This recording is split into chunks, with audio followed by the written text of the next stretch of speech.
আসসালামু আলাইকুম। সো আজকে চলে আসলাম একটা বাইক রিভিউ করার জন্য। সে বাইকটা হচ্ছে R15 version 3 Indian addition. So এই বাইকটা এখন আমি রাইড করব, রাইড করে এইটা ট্যাস লক লাগানো, এই বাইকটা এখন রাইড করে আমি আমার এক্সপিরিয়েন্স শেয়ার করব। সো ফার্স্টে এটার স্পেক্স দিয়ে শুরু করা যাক।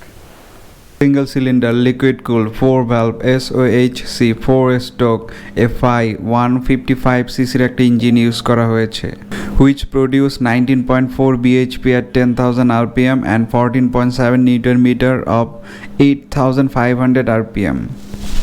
এই বাইকের ওয়েট 140 kg। এই বাইকের seat height 815 mm। Fuel tank capacity 11 liters.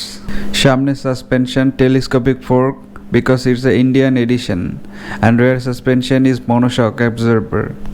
Front brake 282 mm single disc brake use করা হয়েছে এবং rear 240 mm single disc brake with dual channel ABS.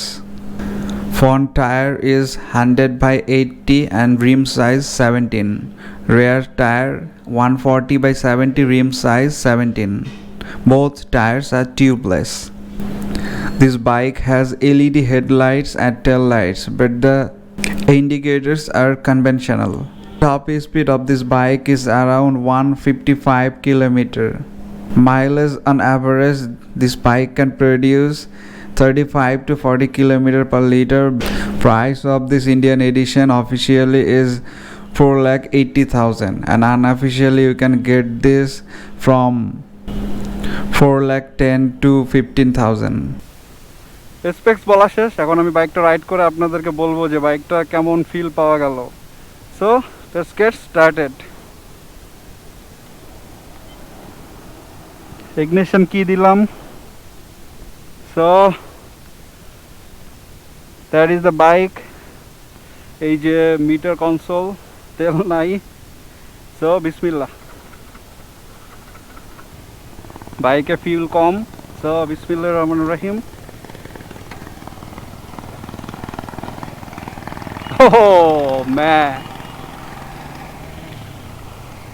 আমি 13 জিবি বাইকটা ব্যাক টু ব্যাক রাইড করতেছিলাম। সো 13 জিবি থেকে আমার এই বাইকের সিটিং পজিশনটা ভালো লাগতেছে।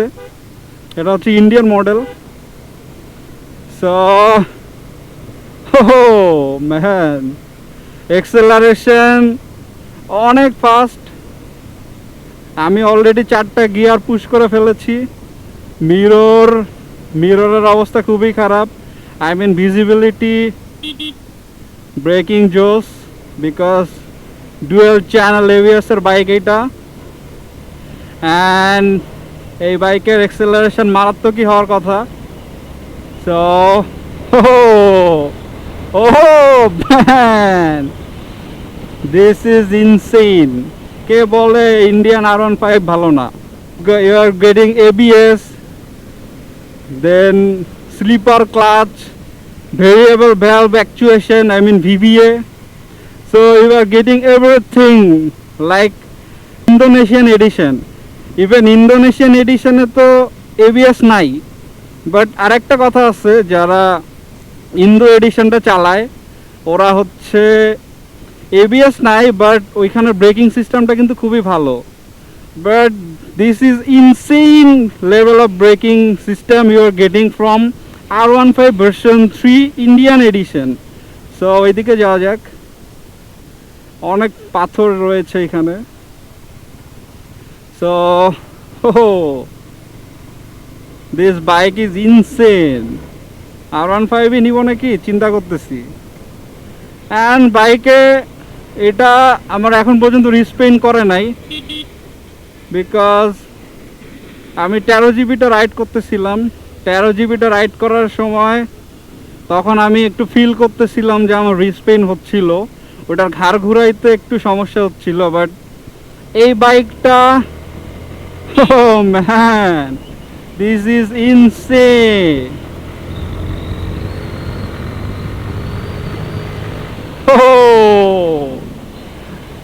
ABS, sleeper clutch, VVA, জোস। Man this is insane. দেখি কেমন ব্রেকিং হয়। অ্যান্ড এটা স্পোর্টস বাইক, অবভিয়াসলি এটা এইসব রোডের জন্য না, এটা ভালো রোডে রাইড করার জন্য। এখানে এই যে অফরোডিং করতেছি আমি, ও এটা কোন রোডে আসলাম, এইখানে অনেক অনেক ডাস্ট সব কিছু, তবু এখানে রাইড করে মজা পাচ্ছি। মানে স্পোর্টস বাইকে যেমন একটু ফিল হয় আর কি, বাট এইখানে অতটা ফিল হচ্ছে না। সো এইদিকে যাই। R15 ভার্সন 3 নিয়ে আর কি বলবো, এটা বাংলাদেশের one of the top sports bike. R15, GSXR 150R, CBR 150R, এই তিনটা বাইক হচ্ছে বাংলাদেশের টপ লেভেলের তিনটা স্পোর্টস বাইক। যদিও বাংলাদেশে অত বেশি স্পোর্টস বাইক নাই, অফরোডিংয়ে হয়ে যাচ্ছে। সো সামনে যেহেতু টেলিস্কোপিক ফোর্ক রয়েছে, ইন্ডিয়ান এডিশন যেটা আমি এখন রাইড করতেছি, সো এই বাইকের টেলিস্কোপিক ফোর্কের কারণে এখানে আমি মানে ফিল করতে পারতেছি না যে আমি একটা ভাঙা রাস্তা দিয়ে যাচ্ছি, মানে ওই রকম ফিল করতে পারতেছি না। আমি বলতেছি না যে এটা আমার জিক্সারের মতো বা নর্মাল কমিউটার, স্পোর্টি কমিউটারের মতো সাপোর্ট দিচ্ছে, বাট এটা ফিল করা যাচ্ছে যে R15 ইন্দো ভার্সনের থেকে একটু ভালোই সাপোর্ট দিচ্ছে। তো এই বাইকটা আপনারা যারা একটু বাজেট কম আছে, যে ইন্দো ভার্সনটা নিতে পারতেছে না 5,25,000 টাকা, সো এই বাইকটা অফিসিয়ালি 4,40,000, সরি 4,80,000 টাকা। অ্যান্ড এই বাইকের মানে যদি আপনি মালিবাগ ওইদিকে ঘোরেন তাহলে আপনি এই বাইকটা পেয়ে যাবেন 4,10,000 বা 15,000 টাকা। 4,10-15,000 টাকায় আপনারা আনঅফিসিয়াল এই বাইকটা পেয়ে যাবেন। সো এই বাইকটা জোস, ক্লাচটা স্লিপার ক্লাচ হওয়ার কারণে অনেক স্মুথ ফিল হচ্ছে। ইঞ্জিন থেকে হালকা একটু নয়েজ আসতেছে, এটা আসেই। অ্যাক্সেলারেশন দুর্দান্ত, টপ নচ একদম। কিং ABS রয়েছে, একটা টান দিব আমি এখন এইখানে। সো দেখি কত ওঠে।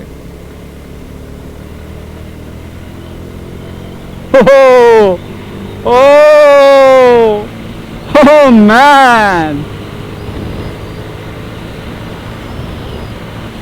তা তুলব না। জোস, acceleration is top class, and R15 এর কন্ট্রোলিং তো আর কি বলবো, কন্ট্রোলিং, কর্নারিং, ব্রেকিং, অ্যাক্সেলারেশন দুর্দান্ত।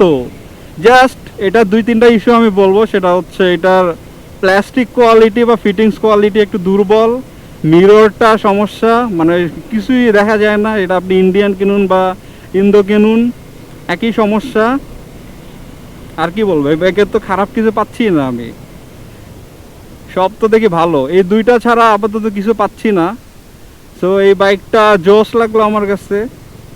অ্যান্ড এটার আর একটা ভালো দিক যেটা আমি বলবো, এটা আগে মেনশন করা উচিত ছিল, এটার সামনে এই যে ডিসপ্লেটা দেখুন, একদম ডিটেল পড়া যাচ্ছে। আপনি যদি হোন্ডা CBR 150R এর দিকে তাকান, ওই বাইকে কিন্তু ঠিক মতো ডিসপ্লেতে রিড করা যায় না, মানে অনেক ছোট কেমন জানি। বাট এইখানে একদম ইন ডিটেল সব কিছু দেখতে পারতেছেন। দেখেন এই যে গিয়ার ইন্ডিকেটর, ফিউল, RPM, তারপরে একদম everything you can read from the display. And এই বাইকের তো 3টা ভালো দিক আমি অলরেডি বলে ফেলেছি, VBS, স্লিপার ক্লাচ, ABS এগুলায়। আর খারাপ দিক তেমন কোনো পাইলাম না। এই বাইকটা কত 3,000 সামথিং বা 3,500 মতো রাইড করা হয়েছে। অ্যান্ড এই বাইকটা it could be, I think, by new bike, I think, not sure about this. So let's see what happen. এটা কোনো মানে ইউজার রিভিউ না, এটা first impression review. R15 V3 Indian version কেউ যদি নিতে চান, so just go for it. This is R15 version 3 you are getting. So এটা 1 লাখ টাকা কম জন্য কেউ মনে করেন না যে আপনারা অন্য বাইক ধরাই দিছে, এটা R15 V3। So you are getting the brand, the bike also, and you are saving also 1 lakh টাকা। So why are you waiting for? Just go for this bike. This is an insane machine. Nice man, nice. ও আরেকটা যেটা আমি mention করতে চাই নাই but এখন mention করতেছি, এটার সিটিং পজিশনটা এগ্রেসিভ। সো স্পোর্টস বাইকে এটা আপনাকে মেনে নিতেই হবে। অ্যান্ড পিলিয়ন সিটটা মানে অন্যান্য স্পোর্টস বাইক যেমন GSX-R ওই বাইকের থেকে পিলিয়ন সিটটা মোটামুটি কমফোর্টেবল। যদিও স্পোর্টস বাইক পিলিয়নের কথা চিন্তা করে চালানো হয় না, বাট বাংলাদেশের পার্সপেক্টিভে পিলিয়ন নেওয়াটা নর্মাল ব্যাপার। ফ্রেন্ড সার্কেল বা আপনি গার্লফ্রেন্ড থাকলে গার্লফ্রেন্ড নিয়ে ঘুরবেন। সো এটাতে আরেকটা মজা আছে, গার্লফ্রেন্ড নিয়ে খুব টাইটভাবে বসতে পারবেন। Just joking man, just kidding. So এই বাইকের পিলিয়নটা একটু থিঙ্ক করতে হবে। আর কি বলবো এই বাইক তো দেখি সব কিছুই জোস। ইন্দো ভার্সনের সাথে কম্পেয়ার করলে ইন্দো ভার্সনের কোয়ালিটি বেটার, আপনি বেশি টাকাও দিতে হচ্ছে। দেন আপনি অফিসিয়ালও চাইলে কিনতে পারবেন না, এখন ইন্দোটা অফিসিয়াল নাই। অ্যান্ড এই বাইকটা অফিসিয়াল রয়েছে যদিও একটু দামটা বেশি। বাট আপনার যদি একটু বাজেট টাইট থাকে বা আপনি যদি একটা সেফ ব্রেকিং সিস্টেমে যেতে চান, then R15 version 3 is perfect for you. I think এটা রেকমেন্ড করার মতোই বাইক। সো আজকের ভিডিওটা এই পর্যন্ত রাখি। ভিডিওটি ভালো লাগলে like, comment, share and subscribe to my YouTube channel and see in the next one. Piece.